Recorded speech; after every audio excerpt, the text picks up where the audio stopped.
Story 2. The child thrown into the well in South Dakota. I have never forgotten that fateful afternoon. One of those moments that feels like the world cracks open and reveals a dark truth you wish you had never witnessed. My boyfriend and I were driving through the border area between South Dakota and Iowa, where endless cornfields stretched toward the horizon as if trying to swallow the sky. It was right after a massive fire. The air was still thick with the smell of smoke, ash, and burnt grass. Blackened corn stalks stuck out of the ground like shriveled skeletal hands. As our car slowly rolled along the ashy rural road, I caught sight of something that made my entire body freeze.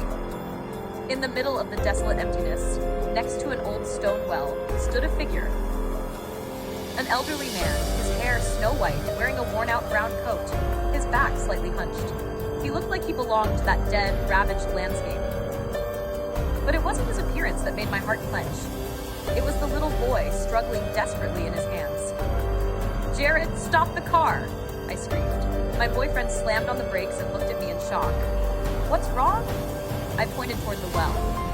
In that brief moment, everything was horrifyingly clear. The old man lifted the boy high above the well, his wrinkled face expressionless in a way that made my stomach twist. And then, he let go. The child dropped into the well, his tiny scream swallowed instantly by the deep, endless darkness.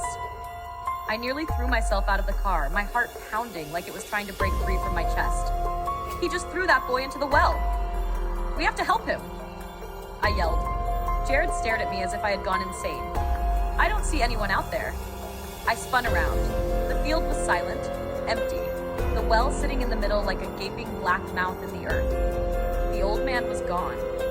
There were no footsteps, no sound, nothing but the cold wind sweeping the burnt field and the lingering smell of smoke.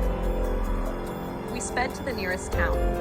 I immediately called 911, my voice trembling as I tried to explain everything.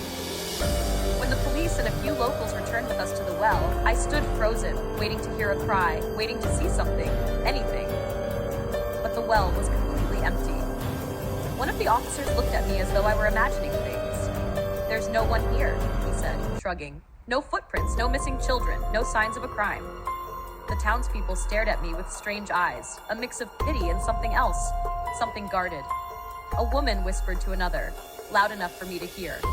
She must have been mistaken. But I knew what I saw.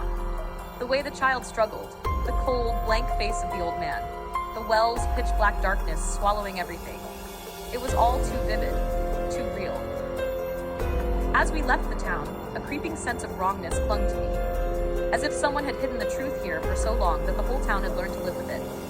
A secret buried deep beneath the scorched earth, inside that ancient well.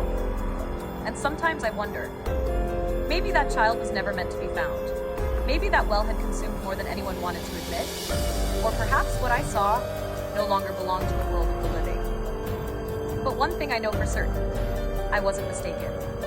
I saw a child thrown into that well. And that town, somehow, wanted me to stay quiet.